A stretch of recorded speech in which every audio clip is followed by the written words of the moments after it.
350 on the day during this horrible, horrible price action week. Honestly, I don't know how long it's been since I've seen price action this bad. But yeah, this is the first day I actually trade this week, right?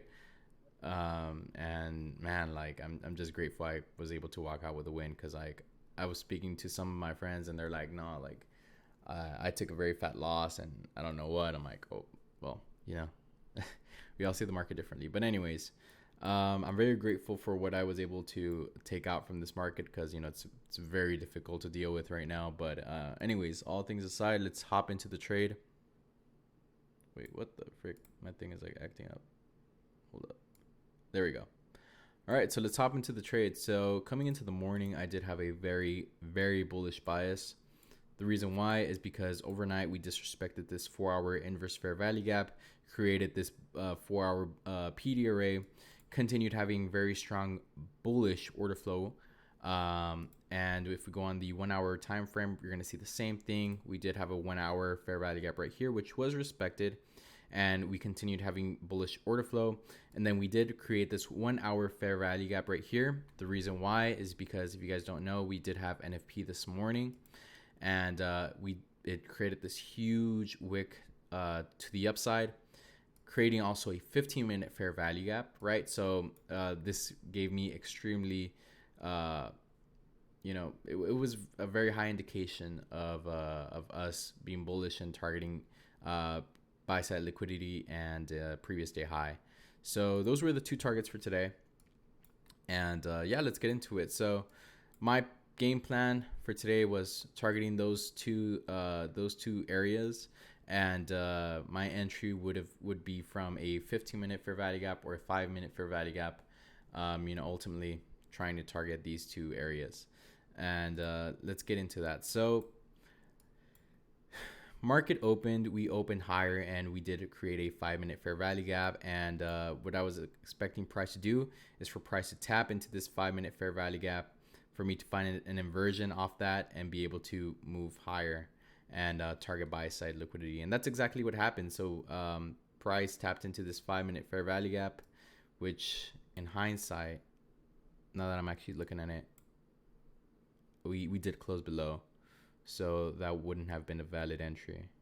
Yeah. No wonder I came out break even. But anyways, so yeah, we created a 2-minute inversion. I did not see this, by the way. We created a 2-minute inversion. We closed above. I ended up taking my position right here, targeting buy side liquidity.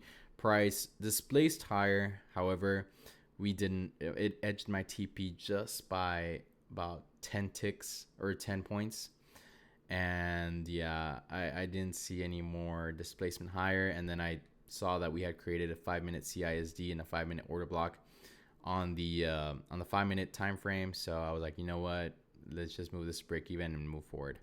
So yeah, I went break even on that trade, and yeah, just waited for more structure, right?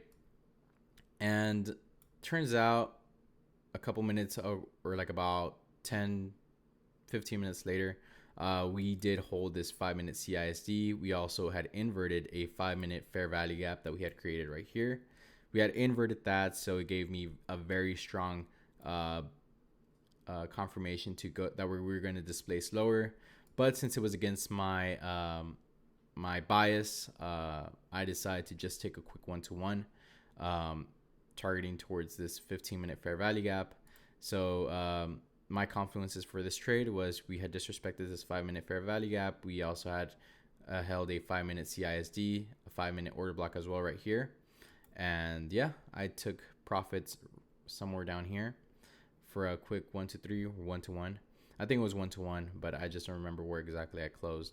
But yeah, I had set my stop loss at the wick, at the swing high. And yeah, that's how we made 350 on the day. Honestly, that second trade, it was more like well, the strategy that I'm using is called mech model, but this is not mech. This is just something I saw and I noticed. So I took that. Honestly, it's not part of the rules, right? But still, I think it was a pretty valid trade. But because of the confluences that we have there, it was pretty good, right? So, anyways, this is how I made 350 on the day. Hope you guys enjoyed the video, and yeah, see you guys around.